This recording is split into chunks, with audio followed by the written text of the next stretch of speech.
नमस्कार दोस्तों, मैं कुणाल सिंह आपका स्वागत करता हूं। विषय के रूप में राज्यसभा में सुधार, आवश्यकता, चुनौतियां और संभावनाएं लेकर आया हूं। दोस्तों, क्या आपने कभी सोचा है कि लोकसभा के अलावा राज्यसभा की जरूरत क्यों है? अगर देश में एक ही सदन होता तो क्या लोकतंत्र उतना ही मजबूत रहता? आज हम बात करेंगे राज्यसभा की, उसकी भूमिका, उसकी चुनौतियां और उसमें जरूरी सुधारों की। लोकतंत्र और संसद की असली भूमिका की बात करें तो दोस्तों, लोकतंत्र में संसद सिर्फ कानून बनाने वाली जगह नहीं होती। यह वह मंच है जहां जनता की आवाज उठती है, सरकार से सवाल पूछे जाते हैं और देश के बड़े फैसले लिए जाते हैं। भारत की संसद में दो सदन होते हैं, लोकसभा और राज्यसभा। दोनों मिलकर देश की विधायी प्रक्रिया को आगे बढ़ाते हैं। लोकसभा को आप जनता का सदन कह सकते हैं, जबकि राज्यसभा को अक्सर विचार करने और संतुलन बनाने वाला सदन कहा जाता है। हाल की घटना जिसने बहस छेड़ दी, हाल ही में बिहार के वरिष्ठ नेता और लंबे समय तक मुख्यमंत्री रहे नीतीश कुमार द्वारा राज्यसभा के लिए नामांकन दाखिल करने की खबर सामने आई। इस खबर ने एक बार फिर पूरे देश में यह चर्चा शुरू कर दी कि राज्यसभा की असली भूमिका क्या है और यह कितनी जरूरी है। असल में भारतीय राजनीति में राज्यसभा को आज भी ऐसा मंच माना जाता है जहां अनुभवी नेता, विद्वान और विशेषज्ञ राष्ट्रीय नीति निर्माण में योगदान दे सकते हैं। संविधान निर्माताओं की सोच की बात करें तो जब भारत का संविधान बनाया जा रहा था, तब संविधान निर्माताओं ने राज्यसभा को सिर्फ एक औपचारिक सदन के रूप में नहीं देखा। उन्होंने इसे एक विचारशील और संतुलनकारी सदन के रूप में परिकल्पित किया था। इसका उद्देश्य था जल्दीबाजी में बनाए गए कानूनों की गंभीर समीक्षा हो, राज्यों के हितों की रक्षा हो और लोकतंत्र में संस्थागत संतुलन बना रहे। लेकिन समय के साथ यह सवाल उठने लगा है कि क्या राज्यसभा आज भी अपनी मूल भूमिका निभा पा रही है या उसमें सुधार की जरूरत है? संविधान क्या कहता है? भारतीय संविधान संसद की संरचना को साफ साफ बताता है। अनुच्छेद 79 के अनुसार संसद 3 हिस्सों से मिलकर बनती है, राष्ट्रपति, लोकसभा और राज्यसभा। अनुच्छेद 80 के अनुसार राज्यसभा में अधिकतम 250 सदस्य हो सकते हैं। इनमें से 12 सदस्यों को राष्ट्रपति द्वारा मनोनीत किया जाता है। अभी राज्यसभा में लगभग 245 सदस्य हैं। अनुच्छेद 83 के अनुसार राज्यसभा एक अस्थायी सदन है, इसे भंग नहीं किया जा सकता। इसके सदस्य 6 वर्ष के लिए चुने जाते हैं और 2 वर्ष में 1/3 सदस्य सेवानिवृत्त यानी रिटायर हो जाते हैं। कानून बनाने में राज्यसभा की भूमिका की बात करें तो जब संसद में कोई कानून बनता है तो राज्यसभा की भूमिका महत्वपूर्ण होती है। अनुच्छेद 107 और 108 विधेयकों की प्रक्रिया और संयुक्त बैठक की व्यवस्था बताते हैं, लेकिन धन विधेयक के मामले में लोकसभा को अधिक शक्ति दी गई है। अनुच्छेद 109 और 110 के अनुसार राज्यसभा धन विधेयक को अस्वीकार नहीं कर सकती, यह केवल सुझाव दे सकती है। अगर 14 दिनों के भीतर वह इसे वापस नहीं करती तो विधेयक स्वतः पारित माना जाता है। इसके अलावा राज्यसभा के पास 2 विशेष शक्तियां भी हैं। अनुच्छेद 249 के तहत संसद को राज्य सूची के विषयों पर कानून बनाने की अनुमति देना।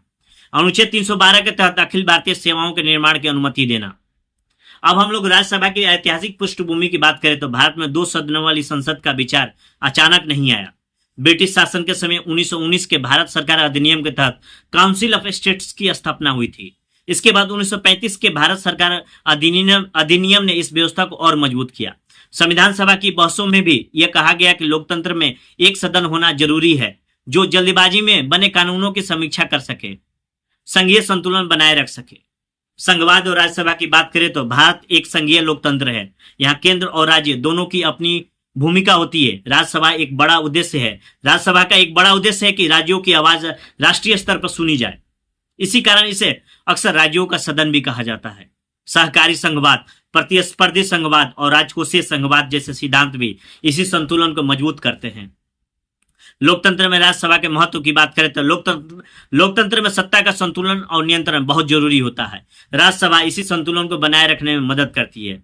यह जल्दबाजी में पास होने वाले कानूनों पर दोबारा विचार करने का मौका देती है। यही वजह है कि लोकतांत्रिक सिद्धांतों, शक्ति संतुलन, शक्तियों का पृथक्करण, विचारपूर्ण लोकतंत्र और संस्थागत संयम में राज्यसभा की भूमिका महत्वपूर्ण मानी जाती है। आज की राजनीति में राज्यसभा आज भी कई बड़े मुद्दों पर राज्यसभा में महत्वपूर्ण बहस होती है, जैसे कि जीएसटी संविधान संशोधन, ट्रिपल तलाक बिल, डाटा प्रोटेक्शन बिल और 2020 के कृषि कानूनों पर हुई बहस।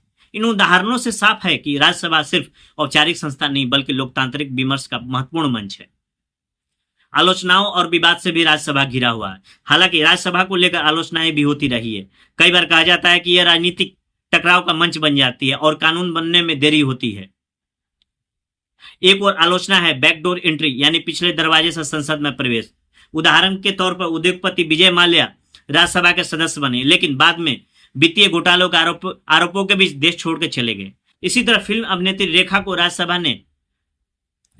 राज्यसभा में मनोनीत किया गया था, लेकिन उनकी सीमित उपस्थिति को लेकर भी चर्चा हुई। इसमें राज्यसभा में सुधार की आवश्यकता है। इन आलोचनाओं के बावजूद राज्यसभा को समाप्त करने के बजाय इसे और बेहतर बनाने की जरूरत है। इसके लिए सदस्य चयन प्रक्रिया को अधिक पारदर्शी बनाना, विशेषज्ञों और विद्वानों की भागीदारी बढ़ाना, सदन में होने वाले बहस की गुणवत्ता को बेहतर करना और राज्यों के प्रतिनिधित्व को और भी प्रभावी बनाना बहुत जरूरी है। महान विचारकों की बात करें।